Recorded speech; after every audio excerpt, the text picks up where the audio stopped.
सभी साथियों को राम राम नमस्कार। तो साथियों, आज की इस वीडियो के अंदर हमें प्रॉफिट एंड लॉस की एक ऐसी टाइप को लेके आए हैं जिसके अंदर काफी बार एग्जाम में क्वेश्चन पूछे जाते हैं और बच्चे इस टाइप के अंदर कंफ्यूज भी होते हैं। टाइप है अपने कॉस्ट प्राइस और सेलिंग प्राइस के बीच में जो रिलेशन के जो क्वेश्चन बनते हैं, दो से तीन प्रकार के आपके क्वेश्चन बनते हैं। तो उन क्वेश्चनों को इस वीडियो के अंदर हम कवर करने वाले हैं। तो एक बार दबा के इस वीडियो को शेयर जरूर कर देना। तो सीधे पहले क्वेश्चन पर चलते हैं। क्वेश्चन से ही आपको और अच्छे से आपको समझ में आएगा। तो पहला क्वेश्चन लिया है, यदि एक वस्तु को 6% की हानि के बजाय 6% के प्रॉफिट पर बेचा जाता है, यानी कि वो 6% की हानि पर उस वस्तु को बेचता है, लेकिन वो सोचता है कि 6% हानि की बजाय मैं इस वस्तु को 6% के प्रॉफिट पर बेचूं तो मुझे विक्रेता को 60.72 रुपए अधिक मिलते हैं। कितने रुपए अधिक मिलते हैं? 60.72 रुपए उसे क्या मिलते हैं? अधिक मिलते हैं। तो वस्तु का कॉस्ट प्राइस क्या होगा? वस्तु का क्या पूछ लिया उसने? कॉस्ट प्राइस पूछ लिया। अब देखो, कोई वस्तु है, उसको पहले वो क्या करा, 6% हानि की बजाय, यानी कि 6% ही लॉस की बजाय वो 6% प्रॉफिट पर बेचना था। 6% प्रॉफिट पर बेचता है तो उसे कितने रुपए अधिक मिलते हैं? 60.72 रुपए मिलते हैं। अब यहां पर थोड़ा सा बेसिक देखो, 6% लॉस पर, मान लो उसने 6% लॉस पर वस्तु को बेचा, यानी कि उसने कितने में बेचा होगा? 94% में। कितने में? 94 में बेचा होगा। और उसने 6% अधिक में, यानी कि उसने 106 में बेचा होगा। कितने में? 106 में। अब यहां पर देखो, यदि वो 94 में बेचता, अब वो 106 में बेच रहा है, यानी कि कितने अधिक में बेच रहा है? तो आप बोलोगे कि सर 12% अधिक में बेच रहा है। कितना? 12% अधिक में बेच रहा है। लेकिन क्वेश्चन में बोला है कि 60.72 रुपए अधिक में बेच रहा है, यानी कि ये 12% किसको रिप्रेजेंट कर रहा है? 60.72 को रिप्रेजेंट, किसको रिप्रेजेंट कर रहा है? 60.72 को। तो यहां से 1% की वैल्यू कितनी आ जाएगी? तो 60.72 अपॉन में कितना आ गया? 100 आ गया। अपॉन में कितना आ गया अपना? 12 आ गया। कितना आ गया? 12 आ गया। अब उसने पूछा क्या? उसका कॉस्ट प्राइस। कॉस्ट प्राइस क्या होता है अपना? 100% की वैल्यू पूछी है। अब देखो, पॉइंट हटाया तो नीचे कितना आ गया? 2 जीरो आ गया। 2 जीरो से ये 2 जीरो कट गया।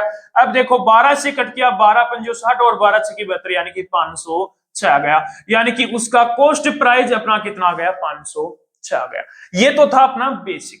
अब यहां पर आप इसको सीधा भी सोल्व कर सकते हो। यहां पर देखो, पहले उसे 6% हानि की बजाय वो 6% के प्रॉफिट पर बेचना चाहता है, यानी कि 6% हानि की बजाय 6% प्रॉफिट पर वो उस वस्तु को बेचता है, तो उसे 60.72 रुपए की अधिक मिलते हैं। 60.72 रुपए अधिक मिलते हैं। यहां पर देखूं तो -6 से 6 प्लस 6 कितने का डिफरेंस है? 12% का, यानी कि 12% अधिक। लेकिन क्वेश्चन में बोला है कि 60.72 अधिक।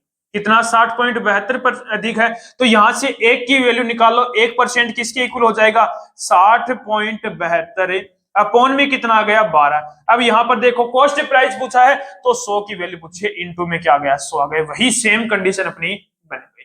तो सीधा आप अपना इसको सोल्व करने की कोशिश कर लोगे क्वेश्चन। ऐसा ही क्वेश्चन और लिया है। नेक्स्ट क्वेश्चन का आंसर बताओ जल्दी से। देखो, नेक्स्ट क्वेश्चन है, एक व्यक्ति 8% की हानि पर एक सामान बेचता है। एक व्यक्ति है, वो 8% की क्या है? लॉस पर क्या बेचता है? सामान बेचता है। यदि उसने 10.5% के लाभ पर बेचा होता, यदि उसने 10.5% के प्रॉफिट पर बेचा होता, तो उसे 92.50 रुपए अधिक मिलते। तो उसे क्या मिलते? 92.50 रुपए अधिक मिलते। 12% लाभ प्राप्त करने के लिए उसे किस मूल्य पर बेचना चाहिए? अब देखो, पहले वो क्या बोल रहा है कि 8% के लॉस पर। कितना? 8% के लॉस पर। फिर वो बोल रहा है कि 10.5% के प्रॉफिट पर वो बेचना चाह रहा है। 10.5% के प्रॉफिट पर वो बेचता है, तो उसे 92.50 रुपए अधिक मिलते हैं। डिफरेंस करो, कितना आ गया इनका डिफरेंस? किया तो 18.5 आ गया। यहां पर 18.5 अधिक मिल रहे हैं, लेकिन क्वेश्चन में बोला है कि कितना? 92.50। 92.50 कितना आ गया? 92.50 आ गया। अब यहां से 1% की वैल्यू कितनी आ जाएगी? 92.50 अपॉन में कितना आ गया? 18.5 आ गया। कितना आ गया? 18.5 आ गया। अब यहां पर इसको कर लो, 92.5 ही रख लो। 92.5 रखोगे तो क्या आ जाएगा अपना, एक पॉइंट से ये एक पॉइंट कट गया। अब यहाँ पर उसने पूछा क्या है, उसकी 12% लाभ प्राप्त करना चाहता है, यानी कि किसकी वैल्यू पूछी है उसने, 112 की वैल्यू पूछी है। किसकी वैल्यू पूछी है, 112 की वैल्यू पूछी है। किसकी पूछ ली, 112 की। अब इसको कट कर लो। अब इसको कट करोगे तो 5 से कट करोगे, 5 3 15 हो गया, 5 7 35 हो गया। इसको कट किया, कितनी बार कटा ये, 5 एकम 5 हो गया, फिर उसके बाद में 4 बचे, 5 8 40 हो गया, फिर 2 बचे, 5 5 25 है। फिर 37 से कट किया, कितनी बार कटा ये, 37 से कट किया तो ये कटा अपना 5 बार। कितनी बार कटा, 5 बार। अब देखो 112 इंटू में क्या करोगे, 5 करोगे तो 5 इंटू में 10 से 11 5 55, यानी कि 560 आ गया। कितना आ गया, 560 आ गया। यानी कि वो 12% लाभ प्राप्त करने के लिए उस वस्तु को कितने में बेचेगा, 560 रुपए में उस वस्तु को बेचेगा। कर लोगे।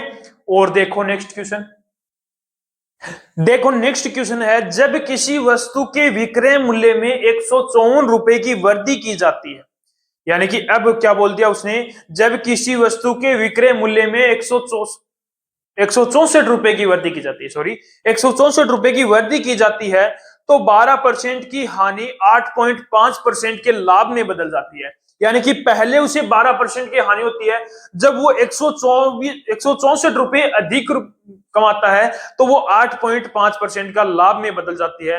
तो वस्तु का क्रय मूल्य बताओ, वस्तु का क्रय मूल्य। यानी कि पहले उसे क्या होती है, 12% का लॉस होता है, लेकिन अब उसे क्या हो रहा है, 8.5% का क्या हो रहा है, प्रॉफिट हो रहा है। यानी कि इसका डिफरेंस करोगे तो कितना आ जाएगा, 20.5 आ जाएगा।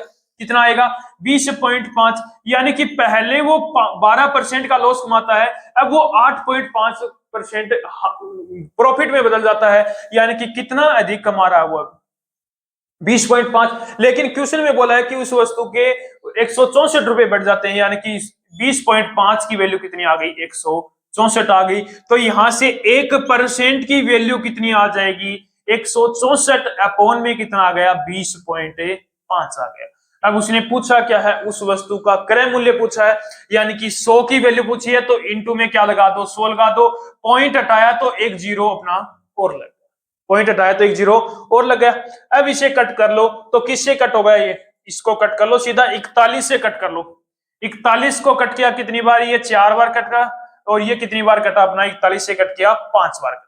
कितनी बार है, 5 बार। इसको 5 से कट किया, कितना आ गया है, 200 आ गया। 200 इंटू में 4 कितना हो गया अपना, 800 गया।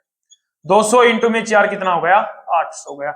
यानी कि उस वस्तु का कॉस्ट प्राइस कितना आ गया, 800 रुपए आ गया। ठीक है, एक क्वेश्चन और देख लेते हैं, उसके बाद में जो कॉस्ट प्राइस और सेलिंग प्राइस की जो अपने क्वेश्चन है, जो अपने रिलेशन के क्वेश्चन है, वो अपने कंप्लीट हो जाएंगे।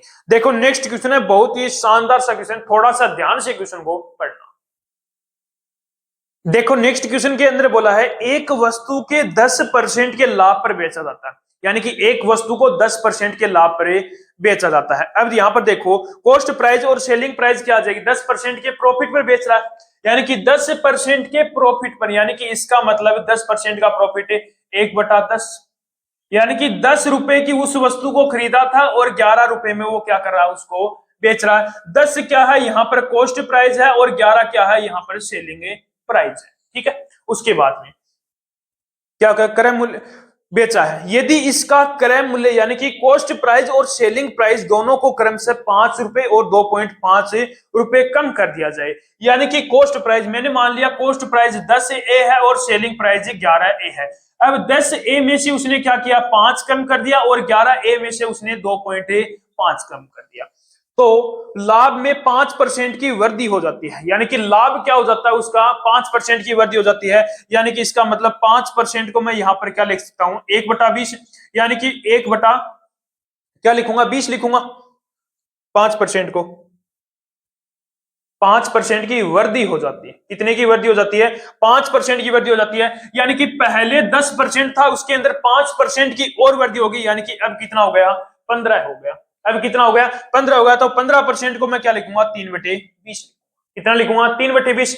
अब देखो 3/20 यानी कि इसका मतलब है उसका अभी कॉस्ट प्राइस 20 हो गया और सेलिंग प्राइस कितना हो गया, 30 हो गया। यानी कि ये क्या बन गई, अपनी इक्वेशन बन गई, यानी कि 20 अपॉन में कितना आ गया, 23 आ गया। कितना आ गया 23 आ गया। यानी कि इसका मतलब यहां से क्या चीज समझ में आई, यानी कि उसका पहले जो कॉस्ट प्राइस था उसमें से यदि मैं 5 कम करता हूं तो कितना आता है 20 आता है, और 11A में से यानी कि उसका जो सेलिंग प्राइस है 11A है, उसमें से 2.5 करता हूं तो कितना आता है मेरा 23 आता है। तो उसने पूछा है कि इस वस्तु का कॉस्ट प्राइस बताओ, यानी कि क्या पूछी है 10A, कॉस्ट प्राइस कितनी थी 10A मानी थी, 10A की वैल्यू पूछी है। अब यहां पर क्रॉस से मल्टीप्लाई कर दोगे तो 23 की मल्टीप्लाई की कितना आ गया 230A आ गया, 230A आ गया। माइनस 23 का मल्टीप्लाई यदि आप यहां पर 5 में करोगे तो 23 इंटू में 5 कितना होगा 115 हो गया, कितना आ गया 115 इक्वल में 20 की मल्टीप्लाई यहां पर 11 में की तो कितना आ गया 220A, 220A माइनस 25 इंटू में 2 कितना हो गया 50, 25 इंटू में तो कितना आ गया 50 हो गया। अब ए वाला एक तरफ ले लो और बाकी को एक तरफ ले जाओ, तो 220 इधर लाया तो माइनस का हो गया यानी कि 10A आ गया, 10A इक्वल में ये माइनस का इधर जाकर प्लस का हो गया, तो 115 में से यदि आप 50 माइनस करोगे तो कितना आ जाएगा 65 आ जाएगा, कितना आ जाएगा 65। और मुझे पूछा क्या था उसका कॉस्ट प्राइस, यानी कि 10A की वैल्यू पूछी थी, तो यहां से मेरी सीधी 10A की वैल्यू आ गई 65, यानी कि ऑप्शन नंबर डी क्या हो गया आपका राइट आंसर हो गया। अब आपको 3 से 4 क्वेश्चनों की आपको बुक से प्रैक्टिस करनी है, तो आपकी जो कॉस्ट प्राइस और सेलिंग प्राइस के बीच में रिलेशन के जितने भी क्वेश्चन बनते हैं वो अब से आपके गलत नहीं होंगे। तो यहीं पर ही इस वीडियो को कंप्लीट करते हैं, तो एक बार फिर मिलते हैं एक और शानदार सी टाइप जो आपकी इंपॉर्टेंट रहनी है उसके साथ मिलेगी।